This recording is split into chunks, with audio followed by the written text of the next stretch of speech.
वयं रक्षामः।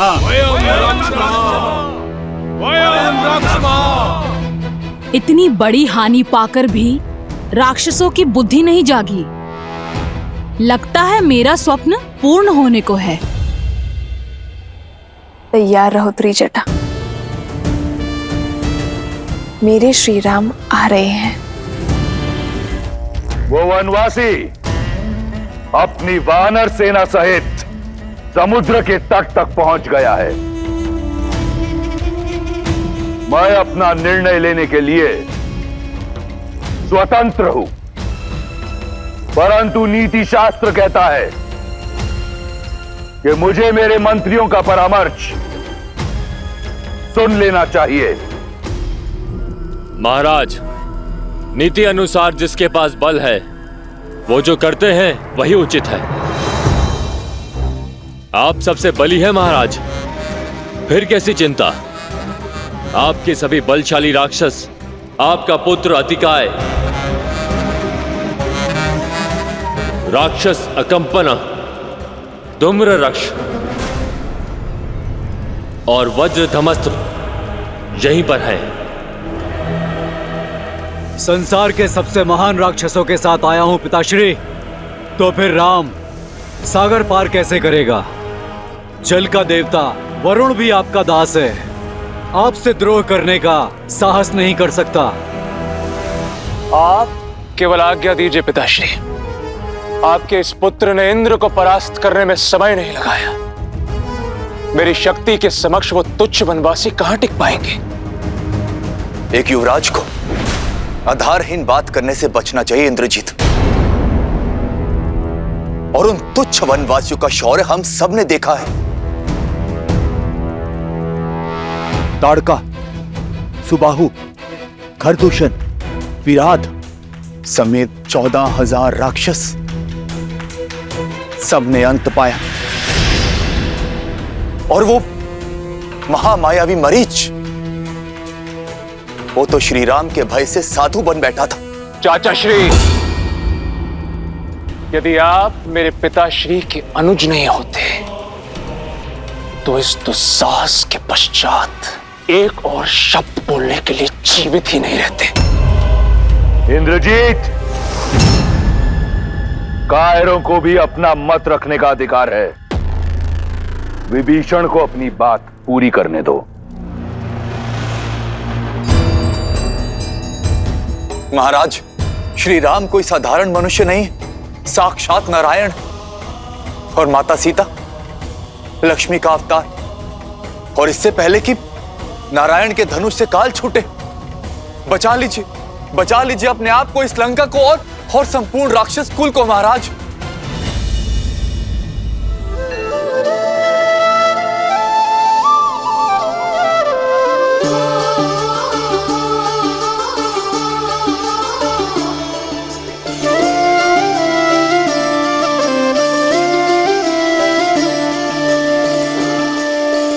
जन्म जन्म का है ये संगम, राम रतन सीता वैभव धन। एक है पौरुष, एक समर्पण, एक है रूप तो दूजा दर्पण। राम है लोचन, सीता दृष्टि, राम है बादल, सीता वृष्टि। मैं सदा आपकी अर्धांगिनी बनकर, आपके बल और संबल का स्तंभ बनकर रहूंगी। वचन देती हूँ कि मैं आपका हाथ कभी नहीं छोड़ूंगी। राम सिया राम, सिया राम, सिया राम, राम सिया राम, सिया राम। सीता को रखते हृदय रघुराई, पूर्ण राम को करने आई। सीता करती उनकी पूजा, राम से आसा प्रेम न दूजा। राम सिया राम, सिया राम, सिया राम,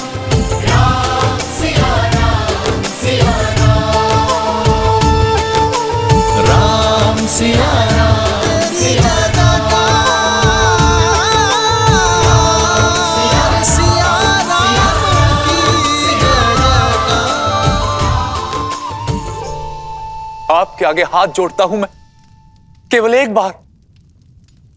एक बार अपने इस भाई का सुझाव मान लीजिए।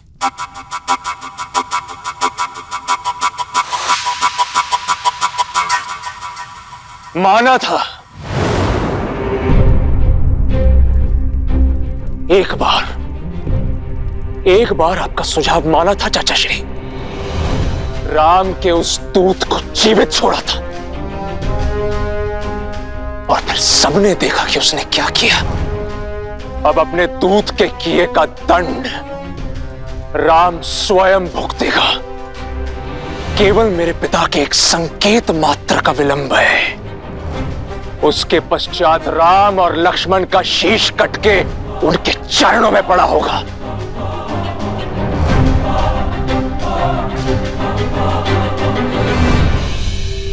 सर्वनाशे संयुक्त पाने हर्द त्याजा तीसा पंडिता। जब पूर्ण विनाश सामने हो तो जितना हो सके बचने वाला ही सबसे बड़ा ज्ञानी होता है भैया। हनुमान के प्रहार को लंका की प्रजा ने देखा है, भुगता है। आगे इस विनाश को रोका जा सकता है भैया। क्यों आप चाहते हैं कि लंका के नन्हे बालक पिताहीन हो? आप महाराज हैं भैया। प्रजा के धन और प्राण की रक्षा करना आपका दायित्व है। अभी भी देर नहीं हुई। श्री राम में जितना बल है उतनी ही करुणा भी है। इससे पहले कि लंका ध्वस्त हो जाए आप श्री राम से क्षमा मांग लीजिए, क्योंकि केवल श्री राम ही एक आसरा है। कदाचित उचित कहा तुमने।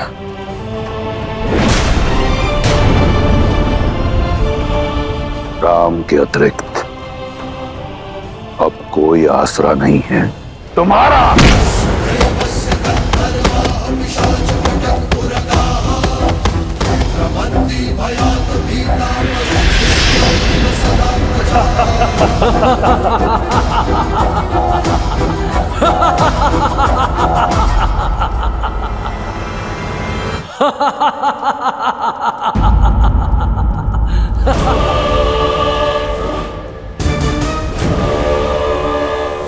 तुम इसी योग्य हो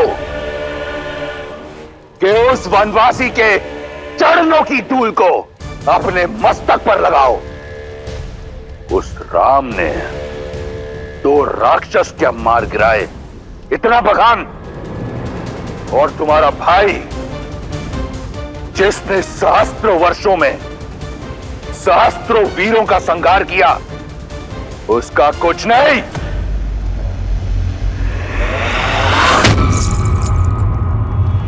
याद है मुझे कि तुम ही हो जिसने हनुमान को सीता का पता बताया और सीता ने हनुमान को हमारे बल के बारे में बताया।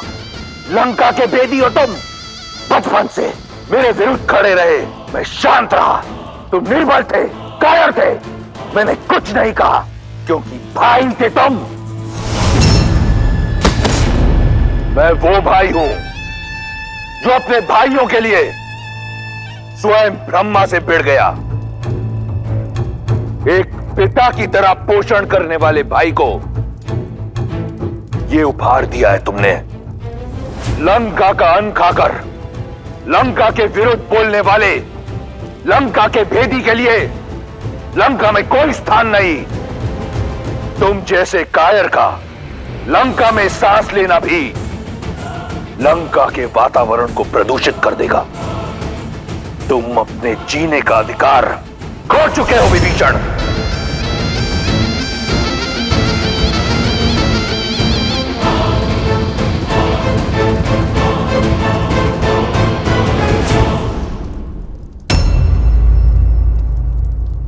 यदि मैंने माता को वचन नहीं दिया होता कि जीवन भर तुम्हारे प्राणों की रक्षा करूंगा, तो यहां इसी क्षण तुम्हारे प्राण हर लेता विभीषण।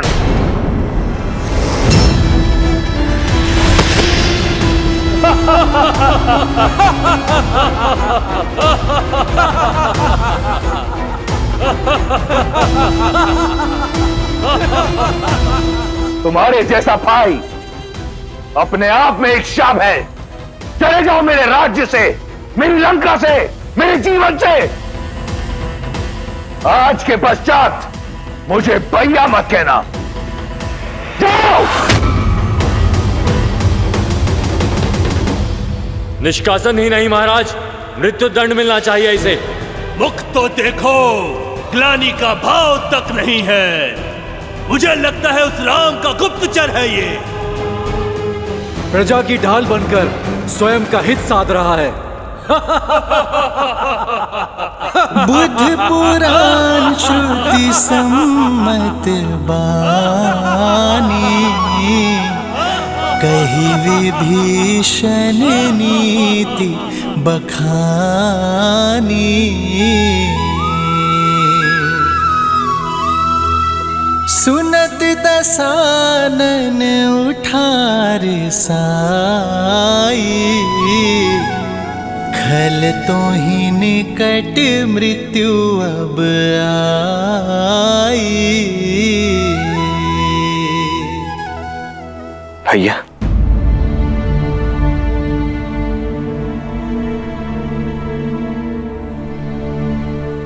अभी मां को स्मरण कर रहे हैं ना आप भैया? भैया अब इतनी पीड़ा क्यों सहन करनी है? पहले तो हमारे पास कारण था, हमें भाभी माँ का स्थान ही ज्ञात नहीं था, परंतु अब तो हमें ज्ञात है कि भाभी माँ है कहाँ। फिर अब और विलंब क्यों भैया? हम वीर हनुमान जी की पीठ पर बैठकर क्यों लंका नहीं जा सकते? उस दुष्ट पापी रावण का अंत करके शीघ्र अति शीघ्र भाभी माँ को मुक्त क्यों नहीं करा सकते भैया?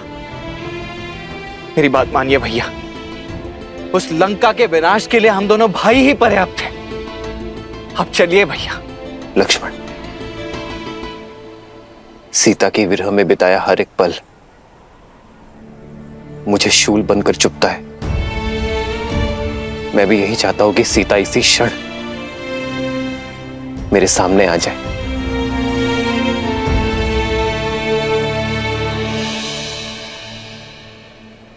परंतु इस युद्ध का उद्देश्य केवल रावण का अंत करना नहीं है लक्ष्मण, रावण के भय का अंत करना है।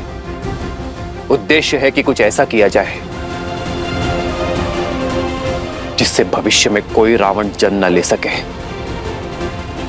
देखो लक्ष्मण, सृष्टि के कोने कोने से वानर यहां एकत्रित हुए हैं।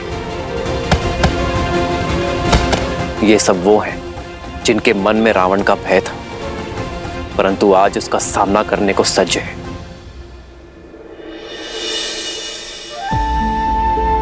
लक्ष्मण, संग में रहकर अधर्म के विरुद्ध बड़ी से बड़ी लड़ाई लड़ी जा सकती है लक्ष्मण। मैं नहीं चाहता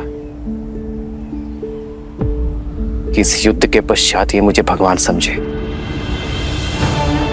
मैं ये चाहता हूं कि इन सबको प्रेरणा मिले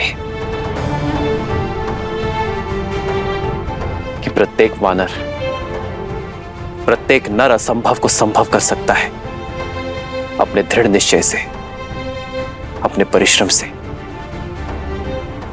एकता से। ये युद्ध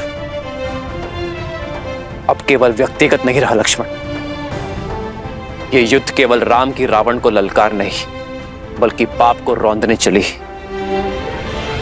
पुण्यता की हुंकार है।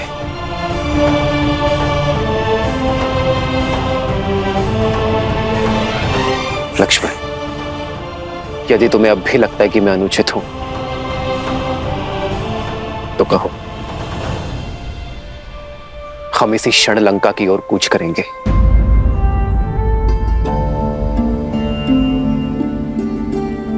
सीता आएगी लक्ष्मण, विश्वास और प्रेरणा का साधन बनकर।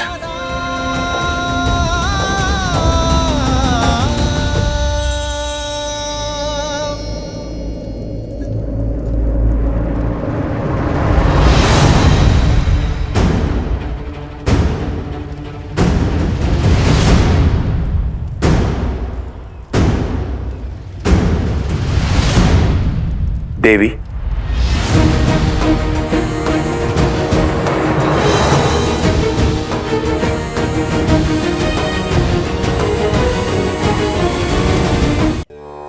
आपको धन्यवाद देने आया हूं, मुझे मार्ग दिखाने के लिए। आपके कारण ही लंका से पहली बार कोई शुभ मार्ग पर जा रहा है। भाई का हाथ थामे उसे भगवान तक लेकर जाना चाहता था, किंतु स्वयं ही भगवान से दूर चला गया। आपके सीख के पश्चात भाई का साथ छोड़ भगवान की ओर जा रहा हूं। अपने प्रभु श्री राम के पास। पता नहीं वो इस राक्षस की भक्ति को अपनाएंगे या नहीं।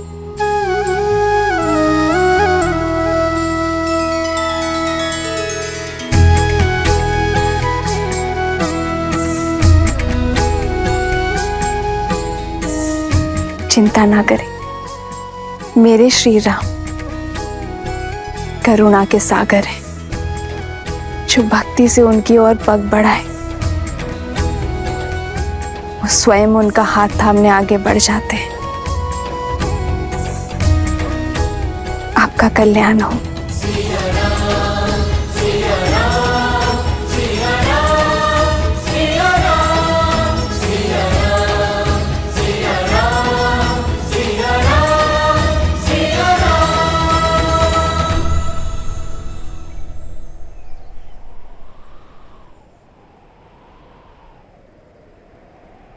हमें आप पर और श्री राम पर पूर्णतः विश्वास है। हम लंका की जनता के लिए आपके साथ आएंगे।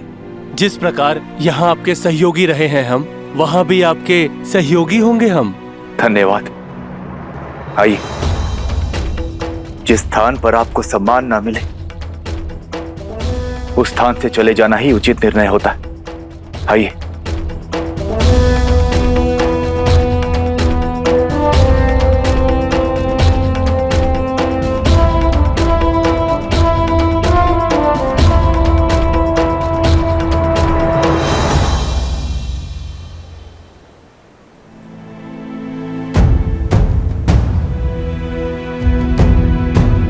क्या हुआ?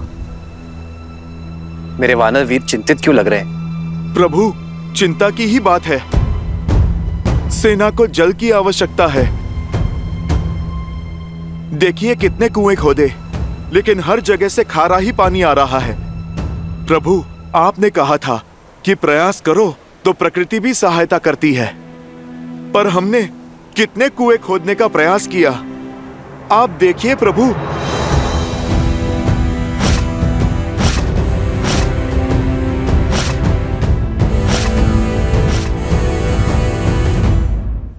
प्रकृति सहायता अवश्य करती है हनुमान, पर तब जब प्रयास करने का स्थान केंद्रित हो।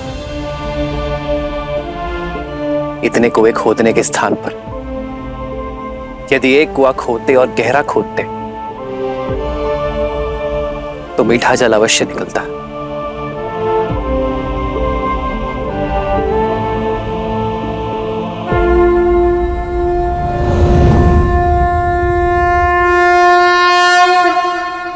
नमामि गंगे।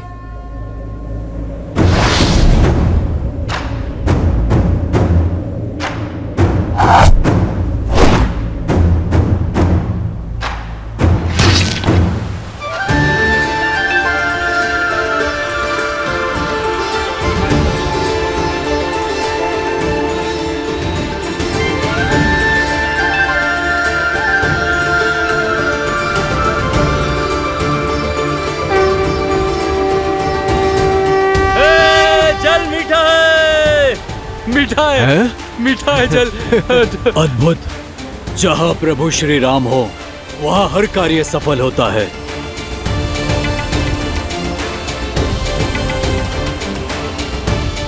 आज प्रभु श्री राम की कृपा से मीठा जल प्राप्त हुआ है। हम एक बार और प्रयास करेंगे और सागर पार का मार्ग खोजेंगे। उचित कहा भ्राता। जय श्री राम। जय श्री राम। जय श्री राम। जय श्री राम। जय श्री राम।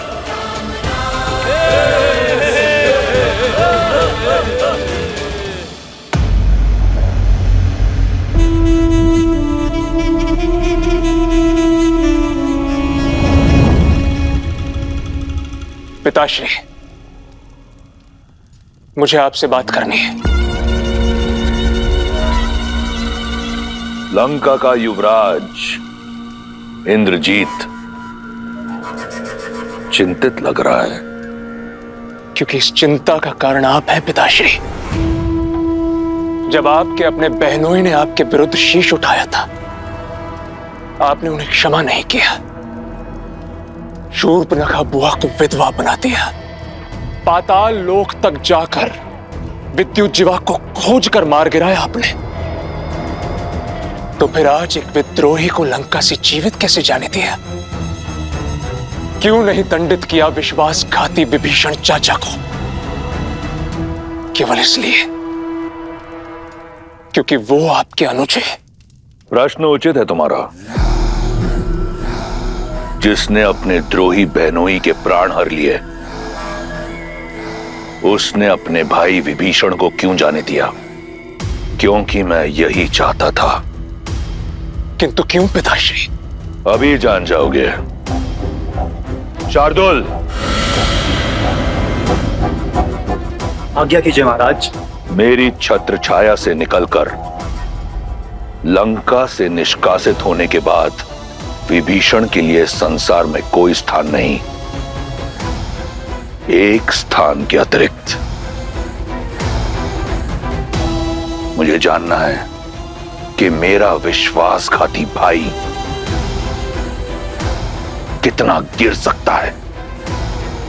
जो आज्ञा महाराज।